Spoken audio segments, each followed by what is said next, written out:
लसो फ्यापुल्ची ngāniru लामा वाइवा खाजे खाजे तपाईहरु सम्पूर्णलाई नमस्ते। यो चाहिँ मेरा छुट्टीको दिनमा चाहिँ मैले गर्ने कामहरू हो। म चाहिँ छुट्टीको दिनमा चाहिँ सुरुमा मेरो चाहिँ सुरुवात भन्ने कुरो चाहिँ पूजासुजा गरिसकेपछि अनि म त कफी सफी पिउनेपट्टि हुन्छ। अनि मनतातो पानी पिइसकेपछि कफी पिउँछु। अनि त्यसपछि चाहिँ मैले टमाटरको अचार खान मन लाग्यो, टमाटरको अचार बनाउँछु भने टमाटरको अचार पनि रेडी गऱ्यो। त्यो दिन चाहिँ म रुममा एक्लै थियो, दिदीको चाहिँ काम थियो, मेरो चाहिँ थिएन। अनि मलाई चाहिँ यो पिरो खालको अचारहरू मनपर्छ। खास अचार त मनपर्ने त सबैले पिरै हो, तर कतिले चाहिँ खाँदैनन् नि, तर म चाहिँ पिरो खान्छु। अनि म चाहिँ अस्तिदेखि फुर्सदै भएको थिइनँ। फुर्सद भएको बेलामा चाहिँ टिमुरको छोप बनाउँछु भनेर चाहिँ अनि रेडी गरेको थियो। अनि जहिले पनि नभ्याउने, जहिले पनि नभ्याउने, किन काम पनि छँदै मेरो त ढिलो ढिलो मात्र हुन्थ्यो नि त नि। त्यही भएर अनि टिमुरको छोप बनाउने भनेर अनि आज चाहिँ जाँगर चलाएर गरेर, हुन त जाँगर सधैँ चल्छ, समय मात्रै नपुग्ने हो मलाई। अनि चक्क लाएर एक्लै थियो। अनि त्यो टिमुरको छोप बनाउनको लागि चाहिँ टिमुरको छोप चाहिँ म चाहिँ लसुन अनि खोर्सानी अनि लेमन राखेर बनाउँछु। त्यस्तो अरूहरू चाहिँ म के पनि राख्दिनँ। अनि यो टिमुरको छोप चाहिँ आफूले घरमा बनाएको जस्तो राम्रो चाहिँ अहिले बाहिर किनेको चाहिँ हुँदैन। अनि त्यो कहिले कहिले देखेको हो। अनि मैले चाहिँ सकभर चाहिँ म आफै किन्छु। अनि यो चाहिँ कोरियन खोर्सानी हो। यसको चाहिँ अलिक कलर पनि आउँछ। पिरो चाहिँ पिरो खालको हो, तर त्यस्तो पिरो चाहिँ रहेनछ, सोचेको जस्तो पिरो रहेनछ। यो यसमा पनि कस्तो पिरो खालको पनि आउँछ। अनि त्यो हामीले त्यो थाइमारतिर पाउँछ, एसियन मार्टमै भनौँ, एसियन मार्टतिर पाउँछ त्यो उसको थाइल्यान्डको पिरो खोर्सानी। त्यसले चाहिँ अलिक पेट दुखाउने रहेछ क्या, ज्यानलाई अलिकति बिसन्चो बनाउने रहेछ। मैले चाहिँ त्यो उसमा टमाटरको अचारको चाहिँ त्यो राखेको थियो। के अरे गर्मी त गर्मी, साह्रै गर्मी, साह्रै गर्मी। एसी चलाएको हुन्छ त्यही पनि मलाई त गर्मीले खरखर खरखर खरखर बनाएको हुन्छ। पानी पनि आइस राखेर रेडी गरेको हुन्छ, पिउँदै पानी पिउँदै गर्दै गर्ने हो। अनि अब यो बनाएर राख्यो गऱ्यो भने त आफूलाई पछिसम्म खानालाई सजिलो हुन्छ नि। म चाहिँ प्रायः फेरि थुक्पाहरू खाइराख्छु नि त नि, थुक्पाहरू खान्छु, अचारहरू खान्छु। अनि यो चटपटेहरू खाने बेलामा पनि मलाई यो टिमुरको छोप राखेको चाहिँ साह्रै मनपर्छ। टिमुरको बास्ना मनपर्ने क्या। अन्त टिमुरको छोप चाहिँ मेरो यस्तरी रेडी भयो। अनि यो अलिक पिस्न चाहिँ ल्यास हुने क्या। अब गाह्रो त त्यस्तो गाह्रो चाहिँ होइन, ल्यास चाहिँ हुने। अनि त्यो टिमुरको छोप बनाइसकिसकेपछि चाहिँ मलाई कति पसिना आएको, यस्तो पसिना आउँछ नि फेरि। अनि बनाइसकेपछि त अब त्यो तातो तातै भाँडामा राख्ने भन्ने कुरा हुँदैन। अनि उसलाई त्यो सेलाउनको लागि राख्यो एकछिन। त्यसपछि एकछिनपछि मैले भाँडामा राख्यो। अनि भाँडामा राखिसकेपछि चाहिँ अनि यस्तो भयो। त्यो अर्को भाँडा चाहिँ मेथीको भाँडा है। मैले त्यहाँनिर खाली भाँडा रहेछ नि, त्यही धोएर राखेको थियो। अनि लोकल कुखुराको मासु निकालेर राखेको थियो। अनि मेरो एउटा नजिकै चाहिँ सानो एउटा क्याफे छ। अनि त्यो क्याफेमा चाहिँ म कफी खान गएको क्या। कफीको त म त किरै हो नि। अनि कफी खान गएन, अर्डर गरेर अनि कफी बनाउने मान्छे म चाहिँ यस्तो मेकअप सेकअप गरेर त्यस्तो गरेर हिँड्दिनँ। कहिले कहिले बाहिर हिँड्ने बेलामा मात्रै गर्छु, नभए त प्रायः म बस्ने नै यसरी नै हो।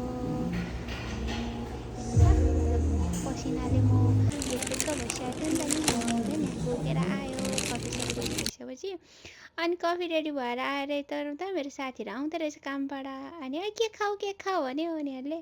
कफी ल्याऊ अरे अनि जिस्काएको। अनि न के खाऊ न त भनिदियो। दिइसकेपछि त अनि मिठो रहेछ अरे। दुईजना साथी हामीसँगै काम गर्छौँ, थाईको साथीहरू हो, तर एकदम मिल्छौँ हामी चाहिँ। म चाहिँ अन्नी भन्छ, मभन्दा ठुल्ठुलो एजको हो, तर उमेर चाहिँ सानो देख्ने। अनि यो चाहिँ लोकल कुखुराको झोल। हाम्रो नाना सुत्केरी हुनुहुन्थ्यो, नानालाई पठाउनको लागि लोकल कुखुरा बनाउँदैछु म चाहिँ। तर त्यो दिन चाहिँ मैले नानाको लागि लोकल कुखुरा बनाएको, झोल बनाएको। अनि बनाइसकेपछि चाहिँ अगाडि सोध्नुपर्ने थियो, मैले सोधेन क्या। पाकिसकेपछि मात्रै नानालाई फोन गर्छु भनेपट्टि गएँ नि त नि। अनि म चाहिँ नानालाई पनि पठाउनु पऱ्यो, यहाँ दिदीलाई पनि हुन्छ भनेर। अनि लोकल कुखुराको झोल मजाले बनायो। छुट्टीमा त हो नि बनाउने भनेर अनि बनाउँदै थियो। अनि म चाहिँ कफी खाँदै काम गर्दै गर्छु। अनि मलाई कतिले सोध्छ, तिमी त्यति धेरै कफी खान्छौ, निन्दा लाग्छ तिमीलाई भन्छन्, तर मलाई निन्दा चाहिँ लाग्छ है। आफ्नो समय भएपछि ट्याक्क निन्दा लाग्छ, बिहान पनि आफ्नो समय भएपछि मलाई निन्दा खोलिहाल्छ। अनि यो मासु चाहिँ अनि सबै पाकिसकेपछि झोलसोल सब राखिसकेपछि चाहिँ अनि मैले नानालाई फोन गरेको थियो। नानालाई फोन गर्दा त म त नानी आउन नपाउनु भयो, दाइ पनि बाहिर हुनुहुन्छ अरे, भोलि लिन आउनु नि त म राखिराख्छु भन्दाखेरि चाहिँ अनि होइन बहिनी के अरे नानी अलिकति मैले अहिले मुख बार्दैछ भन्नुभयो क्या। अनि झत्तुको छ कि आमा तपाईँलाई मलाई भन्दैछु भने सुङ बारिदियो कि मलाई रौ नान्छे छ।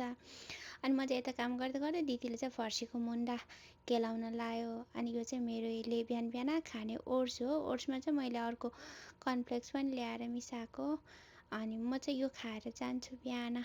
एक गिलास जुस, फ्रेस जुस खान्छु। अनि यो ओट्स एक कचौरा खान्छु। अनि खाएपछि अडिलो हुन्छ नि दिनभरि नै। काम मेरो अलिक गाह्रै छ, दिनभरि एकै ठाउँमा उभिएर गर्नुपर्ने काम चिसोमा। अनि त्यो खाएर गएपछि चाहिँ मलाई अलिकति अडिलो हुन्छ दिनभरि। अनि लोकल कुखुरा झोल पनि रेडी भयो। यो फर्सीको मुन्टा चाहिँ किन कालो कालो पनि राखेको नभन्नु ल, किन मलाई फ्याँक्नलाई माया लागेर। यो पनि मेरो अस्ति नै मेरो साथीले पठाइदिनु भएको हो। अनि म चाहिँ फर्सीको मुन्टाहरू चाहिँ यताउता चाहिँ म घिउमा पकाउँछु, किनकि मेरो आमाले मलाई घिउमा पकाएर खानुपर्छ। तोरीको साग, फर्सीको मुन्टा, पेडालुको गाभा भन्नुहुन्छ। अनि म चाहिँ घिउमा पकाउँदैछु।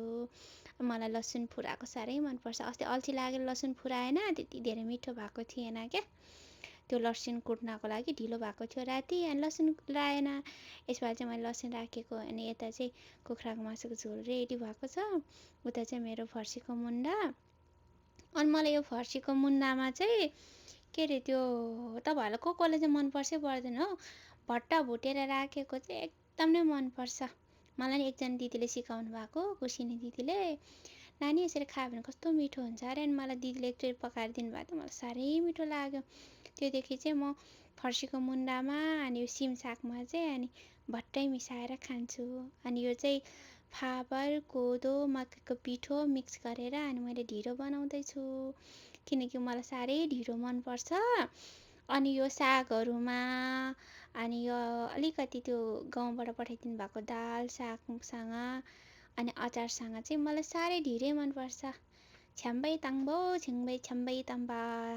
म चाहिँ ढिँडो पकाउँदैछु अनि मजाले। अनि भिडियो पनि बनाउँदैछु। या एक्लैले भिडियो बनाउँदै, एक्लैले ढिँडो पकाउँदै, खानेकुरा पकाउँदै के को रहर होला मलाई आमै। कहिले कहिले कस्तो अचम्मै लागेर आउँछ।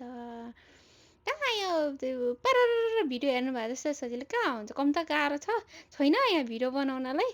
आमामा नानी चाहिँ आसिना पसिना भएको छ। अनि म ढिँडो चाहिँ अनि एकछिन पाकोस् भनेर राखेको, किनकि पेट दुख्छ भने आमाले कराउनुहुन्छ नि त नि। अनि मैले त्यो टिमुरको छोप पनि बिहानको अचारमा राखेर अनि घोल्यो।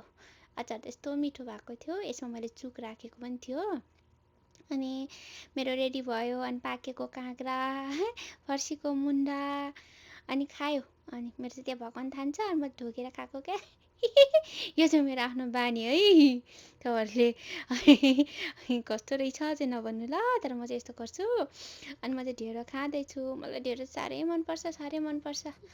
अनि अब खाइसकेपछि भोलि बिहानको लागि रेडी गर्नु पर्यो। अनि मेरो यो फ्रुट्सहरू चाहिँ म बिहान सधैँ यो फ्रुट्स मिक्स गरेर, यो चाहिँ चुकुन्दर भयो, चुकुन्दर अनि सुन्तला अनि ब्लुबेरी अनि स्याउ चाहिँ म सधैँ मिक्स गर्छु। अनि म सधैँ काटेर खान्थ्यो पहिला। अनि मलाई चपाइरहनलाई समय नहुने नि त नि, समय एकदम थोरै हुन्छ। म पाउने 6 बजी नै उठ्नुपर्छ। उठ्दा गर्दा पूजासुजा आफू फ्रेस हुँदा पूजासुजा गर्दा अनि त्यसपछि चाहिँ अनि अन्डाहरू उसिन्दा गर्दा आफू रेडी हुँदा ढिलो हुन्छ नि त नि। अनि यो यसमा घर गऱ्यो भने चाहिँ अनि यो ट्याक्क रेडी गरेर अनि पिसेर मिक्सरमा पिस्यो भने त आफूलाई खाना पनि सजिलो भयो। अनि म चाहिँ बेलुका यस्तो रेडी गरेर राख्छु। अनि त्यो चुकुन्दरले कलर पनि चेन्ज भएर आउँछ, रातो भएर आउँछ। अनि यो चाहिँ मेरो 1 हप्ताको लागि हो। अनि मैले देखाउँदैछु 1 हप्ताको लागि भनेर। हजुरहरूले धेरै धेरै धन्यवाद। निरो लामालाई माया गर्नु।